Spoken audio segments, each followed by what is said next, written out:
A new documentary premiering at the SF DocFest dives deep into the Bay Area heavy thrash metal scene. And here to tell us all about it is director Adam Dubin. Welcome to Bay Area Focus. Thank you, Michelle. Okay, so there's a difference between heavy metal and thrash metal. There is. I mean, there was heavy metal before thrash, and in the Bay Area, this newer form of metal developed, and it was called thrash metal. It was a little harder, a little faster, and more headbanging in this one. Even more headbanging, and so and that was developed right here in the Bay Area, and that's the focus of the movie that we've made. So you've made music videos, you've made other documentaries. Yeah. This one, I mean, there's a lot of elements in this documentary because you've talked to so many musicians. There's this movie, Murder in the Front Row, the San Francisco Bay Area thrash metal story, focuses on the musicians and the fans that help make this genre of music really rise out of the Bay Area. So yes, we interviewed a lot of musicians. Of course, you know, Metallica, very famous. We also interviewed Dave Mustaine of Megadeth, all the guys from Slayer, Tom Araya, Kerry King, and really kind of got the perspective of what it was that they were doing in the early days of thrash metal, which would be in the 80s. This film mostly takes place in the early to mid 1980s. And while all of these musicians were not born in the Bay Area, they thrived here in the Bay Area. Why the Bay Area?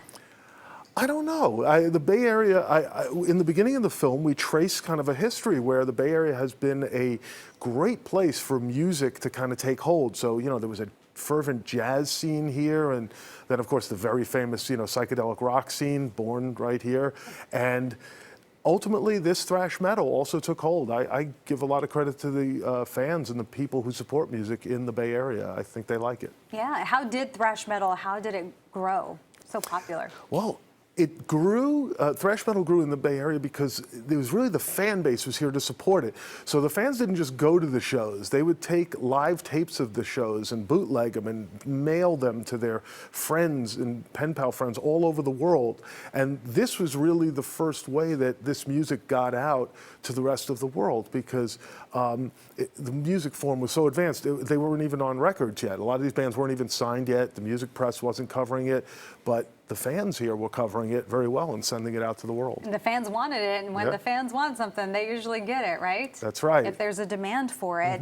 How long did this take you to do? I mean, it seems like a real labor of love. Yeah, I mean, any documentary is a labor of love. This is a 3-year work for me, working on it with my team, but it was certainly built off of some of the work that I did previously with Metallica, and I've been fortunate to work for them for many years, and so they were quite helpful in sitting for the documentary, and then just you go from there. I mean, you just build this and try to tell the story that you feel really reveals the truth about this music and this scene that happened here in this area. You know, you've been in the music industry so long. You even directed Beastie Boys videos and things like that. All the videos we know, right? All of the popular songs.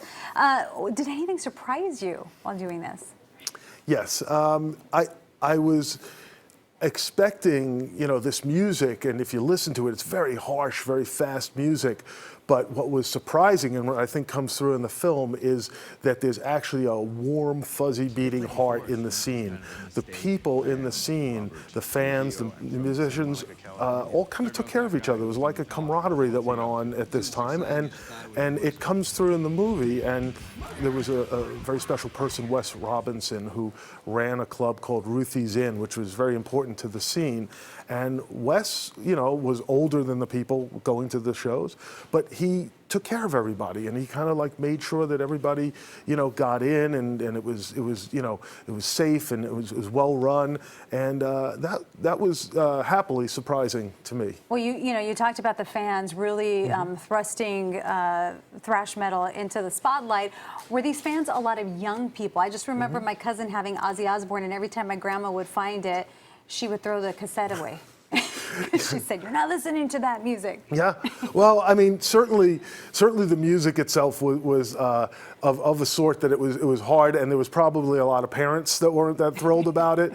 But it was also it was the fans were so invested in it, and the shows that they described were so active and everything. You know, the movie's actually based on a book by the same name, and the book is really a book of photographs. It's mainly photographs.